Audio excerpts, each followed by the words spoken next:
Democracy എന്ന പദം ആദ്യമായി ഉപയോഗിച്ചത് ആര്? ഹെറഡോട്ടസ്. ജനങ്ങൾ എന്നർത്ഥമുള്ള ഡെമോസ്, ഭരണം എന്നർത്ഥമുള്ള ക്രേറ്റോസ് എന്നീ പദങ്ങൾ ചേർന്ന് ഗ്രീക്ക് ഭാഷയിൽ ഡെമോക്രാറ്റിയ എന്ന പദമുണ്ടായി. ഈ വാക്ക് ആദ്യമായി പ്രയോഗിച്ചത് BC 5-ാം നൂറ്റാണ്ടിലെ ഗ്രീക്ക് ചരിത്രകാരനായ ഹെറഡോട്ടസ് ആയിരുന്നു. ഡെമോക്രസി എന്ന പദം ആദ്യമായി ഉപയോഗിച്ചത് BC 5-ാം നൂറ്റാണ്ടിലെ ഗ്രീക്ക് ചരിത്രകാരനായ ഹെറഡോട്ടസ് ആയിരുന്നു. കേന്ദ്ര തിരഞ്ഞെടുപ്പ് കമ്മീഷനിലെ അംഗങ്ങളുടെ എണ്ണമെത്ര? 3 അംഗങ്ങൾ. മുഖ്യ ഇലക്ഷൻ കമ്മീഷണറും 2 ഇലക്ഷൻ കമ്മീഷണർമാരും. കേന്ദ്ര തിരഞ്ഞെടുപ്പ് കമ്മീഷൻ ഒരു ഭരണഘടനാ സ്ഥാപനമാണ്. കേന്ദ്ര തിരഞ്ഞെടുപ്പ് കമ്മീഷൻ ഒരു ഭരണഘടനാ സ്ഥാപനമാണ്.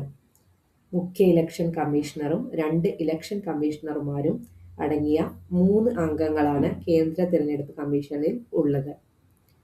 ഭരണഘടനയിലെ ഭാഗം 15-ലാണ് തിരഞ്ഞെടുപ്പ് കമ്മീഷനെ കുറിച്ച് പ്രതിപാദിക്കുന്നത്. ആർട്ടിക്കിൾ 324-ലാണ് കേന്ദ്ര തിരഞ്ഞെടുപ്പ് കമ്മീഷനെ കുറിച്ച് പ്രതിപാദിക്കുന്നത്. 1950 ജനുവരി 25-നാണ് കേന്ദ്ര തിരഞ്ഞെടുപ്പ് കമ്മീഷൻ രൂപീകരിച്ചത്. ജനുവരി 25 വോട്ടേഴ്സ് ഡേ ആയി ആചരിക്കുന്നു. ഭരണഘടനയിലെ ഭാഗം 15-ലാണ് തിരഞ്ഞെടുപ്പ് കമ്മീഷനെ കുറിച്ച് പ്രതിപാദിക്കുന്നത്.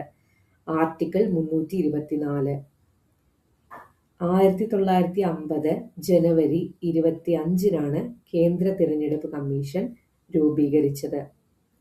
അതുകൊണ്ട് തന്നെ ജനുവരി 25 വോട്ടേഴ്സ് ഡേ ആയി ആചരിക്കുന്നു.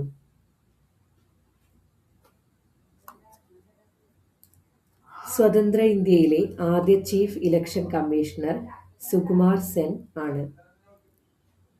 സ്വതന്ത്ര ഇന്ത്യയിലെ ആദ്യ chief election commissioner Sukumar Sen ആയിരുന്നു. ചീഫ് ഇലക്ഷൻ കമ്മീഷണറായ ആദ്യ വനിത VS രമാദേവി. ചീഫ് ഇലക്ഷൻ കമ്മീഷണറായ ആദ്യ വനിത VS രമാദേവി. ചീഫ് ഇലക്ഷൻ കമ്മീഷണറായ ആദ്യ മലയാളി TN ശേഷൻ. ഇപ്പോഴത്തെ chief election commissioner Gyanesh Kumar.